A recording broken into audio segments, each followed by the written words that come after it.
Good morning students. Time for class 4th Hindi व्याकरण means Hindi grammar. Okay. Now chapter 1 भाषा और व्याकरण. हमने आपको ऑलरेडी भाषा व्याकरण का कंप्लीट कराया था. हाफ चैप्टर कंप्लीट हो गया था. Now next chapter page number 7. You can see the picture. Okay now I roll it ताकि आपको देखने में ईजी हो जाए. Okay you can see the picture. In this picture क्या कौन खड़ा है और यहाँ पे कौन गाड़ी चला रहा है. ये है जो स्कूटर चला रहा है. ये कौन खड़ा है. Traffic police. ट्रैफिक पुलिस कहते हैं ना हिंदी में, इसको ट्रैफिक हवलदार कहते हैं. ओके तो अब चढ़ जाते हैं. यातायात सिपाही वाहन चालकों को निर्देश दे रहा है. जब आप बड़ी सिटी में जाते हैं तो वहाँ पे ऐसे ट्रैफिक पुलिस होती है. जब वो आपको इंडिकेट करेगी मूव करने के तब आप चलोगे. जब आपको वो हाथ दिखाएगी तो यानी कि रुक जाइए. ठीक है. नेक्स्ट पिक्चर को ध्यान से देखिए. अब पढ़ते हैं. अध्यापिका छात्रों को चुप रहने का संकेत कर रही है. जैसे आपकी क्लास टीचर कहती है स्टूडेंट जस्ट बी साइलेंस, बोलती ना. पिन ड्रॉप साइलेंस चाहिए मुझे क्लास में, बोलती ना. Same as it is. ठीक है. तो शांत, ये फिंगर्स के थ्रू शांत कराने की कोशिश करें ना. बाकी सब बातों में लगे हुए हैं. Okay now next. ऊपर दिए गए वाक्यों में यातायात सिपाही तथा अध्यापिका आप अपनी अपनी बात प्रकट कर रहे हैं. ठीक है. तथा दूसरों को समझाने का प्रयास कर रहे हैं. किंतु अपनी बात प्रकट करने के लिए वे जिन साधनों का प्रयोग कर रहे हैं उसे भाषा के रूप में महत्व नहीं दिया जाता. यानी कि जो हम सांकेतिक भाषा का यूज़ करते हैं उसको भाषा के रूप में, अभी हमने आपको बैक में पढ़ाया था पेज नंबर 6 पे देखिए, लास्ट में दिखा था. इन दो रूपों के अतिरिक्त भाषा का एक अन्य रूप भी प्रयोग में लाया जाता है जिसे सांकेतिक भाषा कहते हैं. ठीक है. तो ये सांकेतिक भाषा है. ठीक है. जो मैम ने इशारे में बोला ना, फिंगर रख के की बातें नहीं करना. एंड जो ट्रैफिक पुलिस है वो क्या है, आपको हैंड्स के थ्रू, इशारे सांकेतिक चिन्हों के थ्रू आपको बताती है कि आपको चलना है कि नहीं चलना है. ओके. किंतु अपनी बात प्रकट करने के लिए वे जिन साधनों का प्रयोग करते हैं उन्हें भाषा के रूप में महत्व नहीं दिया जाता. ये क्लियर हो गया. ओके. अतः हम कह सकते हैं कि सांकेतिक भाषा के जरिए हाथ, मुंह और नेत्रों के संकेत करके अपनी बात तो समझाई जा सकती है, किंतु इस विधि को भाषा के रूप में स्वीकार नहीं किया जा सकता. आप जैसे एग्ज़ाम टाइम में होता है, अगर आपका फ्रेंड आपकी क्लास में ही बैठा है तो आप क्या करते हो, मैम की नज़र हटे तो ज़रा सा उसको इशारा करे तो मुझे एक आंसर दे दो, ट्रू फॉल्स या टिक ही बता दे करेक्ट ऑप्शन ना. ये होता है ना क्लास में आपकी.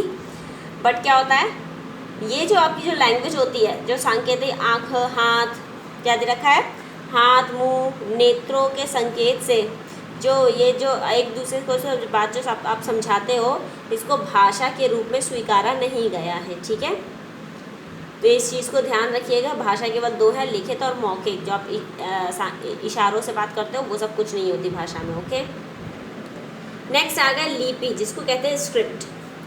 जब हम बोलते हैं तो हमारे मुख से कुछ ध्वनियाँ निकलती हैं. जैसे कि आप हमारे मुंह से निकली हुई ध्वनियों को सुन रहे हो. ओके. इन ध्वनियों को वर्ण कहते हैं. क्या कहते हैं, वर्ण. वर्णों के लिखने का ढंग लिपि कहलाता है. वर्णों के लिखने का जो ढंग क्या कहलाता है, लिपि कहलाता है. फॉर एन एग्जाम्पल, जैसे हमने आपको डिक्टेशन कराई और हमने बोला लिखिए मेरा नाम अनुराधा है, तो आपने एज इट इज़ वैसे ही लिखना शुरू किया. तो ये क्या हो गया, जब हम बोलते हैं तो हमारे मुख से जो ध्वनियाँ निकलती हैं, इन ध्वनियों को वर्ण कहते हैं. वर्णों को लिखने का ढंग लिपि कहलाता है. हमने जो अपने मुंह से बोला वो वर्ण हुए, और आपने उसको जब कॉपीराइट किया तो क्या हुआ, वो अपने नीट एंड क्लीन अगर आपने उसको किसी कॉपी में नोट डाउन किया तो वो क्या हो गई, लिपि में कन्वर्ट हो गई. तो ये क्या कहलाती है, लिपि कहलाती है. स्टूडेंट्स आपका थर्ड क्वेश्चन था पेज नंबर 9 में. देखिए थर्ड क्वेश्चन फर्स्ट और सेकंड आपको करा चुके थे. लिपि से क्या समझते हैं. ठीक है. तो अब हम यहाँ लिपि के डेफिनेशन पे आ गए. ठीक है. तो यहाँ पर अंडरलाइन कर लीजिए इस तरह से और नंबर 3 लिख लीजिए और इसको आपको कॉपी में नोट डाउन करना है. आज की डेट मेंशन करके 13 मई 2020. ठीक है. It's CW. तो लिपिया के. ठीक है. भाषा के लिखित रूप के लिए जिन ध्वनि चिन्हों का प्रयोग किया जाता है उन्हें लिपि कहते हैं। ठीक है, नेक्स्ट आगे, प्रत्येक भाषा की अपनी अपनी लिपियाँ होती हैं। जैसे इंग्लिश लैंग्वेज में इंग्लिश में लिखते हो, कैसे आप लिखते हो? इंग्लिश को हिंदी में नहीं लिखते, हिंदी को हिंदी में, इंग्लिश को इंग्लिश में लिखते हैं ना। आपकी जब संस्कृत सीनियर क्लास में संस्कृत चलती है, संस्कृत को संस्कृत वे में लिखते हुए हिंदी में, बट वो डॉट्स हो गए, अंक मात्रा हो गई, बिंदियाँ हो गई, इनका यूज़ हलंत प्रॉपर यूज़ किया जाता है। ठीक है, अब page number turn page number 8। First है, हिंदी और संस्कृत भाषा की लिपि को क्या कहते हैं? देवनागरी। ये देवों की नगरी कहलाता है, इसे देवनागरी। ठीक है, अंग्रेजी भाषा की लिपि क्या कहलाती है? ऐसी होती है ना, ध्यान से देखिए, तो ये क्या कहलाता है? रोमन। क्या कहलाता है? रोमन। ठीक है, नेक्स्ट है, उर्दू भाषा की लिपि क्या कहलाती है? वो कहलाती है फारसी। क्या कहलाती है? फारसी। नेक्स्ट है, पंजाबी भाषा की लिपि क्या कहलाती है? गुरुमुखी। पंजाबी भाषा की लिपि क्या कहलाती है? गुरुमुखी। ठीक है, अब यहाँ पर आगे इधर आते हैं। देवनागरी आपने देख ली, पहले की बुक्स, अगर आपकी घर में दादी या दादाजी होंगे, देखो जब पुराने ग्रंथों को पढ़ते होंगे तो वो इसी तरह के होते हैं ना। क्या आप जानते हैं ब्राह्मी भारत की एक प्राचीन लिपि है? एक और लिपि है जिसको बोलते हैं ब्राह्मी। ठीक है, वो भारत की प्राचीन लिपि है। नेक्स्ट हम आ गए व्याकरण। व्याकरण में फर्स्ट पिक्चर को देखिए, मेरा भाई मुझसे छोटी है। ओफ, ये तो गलत हो गया। भाई है तो वो छोटी कैसे होगा? डेफिनेटली भाई है तो छोटा होगा ना, तो यहाँ पे मिस्टेक आई ना। नेक्स्ट, बॉय है ना और रीडिंग कर रहा है, लड़का पुस्तक पढ़ते हैं। ओ, पढ़ते हैं इट्स रॉन्ग। अगर 2-3 होते तो लड़के पुस्तक पढ़ते हैं, लड़का पुस्तक पढ़ता है होगा। ठीक है, अब यहीं पे हम आते हैं, व्याकरण को एक्सप्लेन करते हैं। ऊपर दिए गए वाक्यों को पढ़िए। क्या ये वाक्य शुद्ध हैं? नहीं, ये वाक्य अशुद्ध नहीं हैं, क्योंकि इन्हें व्याकरण के नियमों के आधार पर सही ढंग से नहीं लिखा गया है। सॉरी, अशुद्ध नहीं, अशुद्ध है, सॉरी। नहीं, ये वाक्य शुद्ध नहीं है, मतलब सही, करेक्ट नहीं है, क्योंकि इन्हें व्याकरण के नियमों के आधार पर सही ढंग से नहीं लिखा गया है। जैसे मेरा भाई मुझसे छोटा है, लड़का पुस्तक पढ़ता है। ठीक है, इन्हें शुद्ध रूप में किस प्रकार लिखा जाएगा?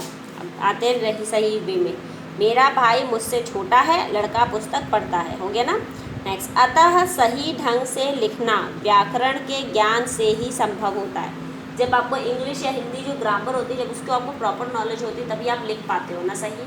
अगर आपको प्रॉपर नॉलेज नहीं होगी तो कभी आप सही नहीं लिख पाओगे। तो Hindi and English both are important for you. Okay, अब हम नेक्स्ट क्वेश्चन आते हैं। नेक्स्ट पेज के जस्ट बगल में पेज है, क्वेश्चन आंसर नंबर 4, व्याकरण किसे कहते हैं? अब इसी पेज नंबर 8 में देखिए, व्याकरण सबसे नंबर 4 मैंने लिखा भी है। ठीक है, ऐसे अंडरलाइन करिए, 4 लिखिए। व्याकरण वह शास्त्र है जो भाषा को शुद्ध रूप में बोलने, पढ़ने व लिखने का ज्ञान कराता है। ठीक है, व्याकरण वह शास्त्र है जो भाषा को शुद्ध रूप में बोलने, पढ़ने और लिखने का ज्ञान कराता है। ये आपको कंप्लीट करना है। ठीक है,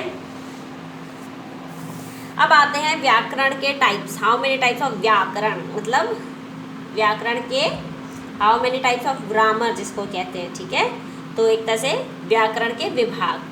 व्याकरण के निम्नलिखित 3 विभाग होते हैं। पहला है वर्ण विचार, दूसरा है शब्द विचार, तीसरा है वाक्य विचार। ठीक है, और जब इस तरह से लिखिएगा, व्याकरण, वर्ण, शब्द और वाक्य। ठीक है, अब यहाँ पर एक क्वेश्चन हम और नया ऐड करते हैं। हाँ, नंबर 5, व्याकरण के कितने विभाग हैं? वर्णन करें। ये क्वेश्चन नोट डाउन करिएगा उसी कॉपी में जिसमें आप 5th नंबर पे। अब लिखेंगे व्याकरण के, यहाँ पर देख रहे हैं ना आप लोग, बहुत ध्यान से देखिए, व्याकरण के निम्नलिखित 3 विभाग है, नहीं, व्याकरण के निम्नलिखित 3 विभाग होते हैं। और उसके बाद क्या करेंगे, इस तरह से डायग्राम, जैसे मैंने आपको उसमें डायग्राम बताया था ना, बताया था ना, किसमें, भाषा के रूप में, वैसे ही। अब हेडिंग में डालेंगे व्याकरण, लिखेंगे वर्ण, वर्ण केवल लिखा है, आपको वर्ण के साथ विचार भी लिखना है, विचार, ठीक है। तो उसको कैसे करेंगे, जैसे आपने यहाँ व्याकरण किया, उसके बाद ऐसे स्ट्रेट लाइन खींचिएगा, लंबी सी यू लाइन खींचिएगा, इधर जाइएगा, एक इधर लीजिएगा और एक मिड सेक्शन में लाइन फिर के एरो बनाइएगा, ठीक है, दूर दूर पर, क्योंकि बुक कॉपी आपकी लंबी है, ठीक है। तो फर्स्ट लिखेंगे वर्ण विचार, सेकंड शब्द विचार, थर्ड है वाक्य विचार, ठीक है। इस तरह से बनाएंगे। पहले लिखेंगे व्याकरण के निम्नलिखित 3 विभाग होते हैं, we just draw this diagram, okay, in this way. So आज की हम क्लास यहीं ऑफ करते हैं, उसके बाद हम आगे की आपको डिटेल देंगे। So have a nice day.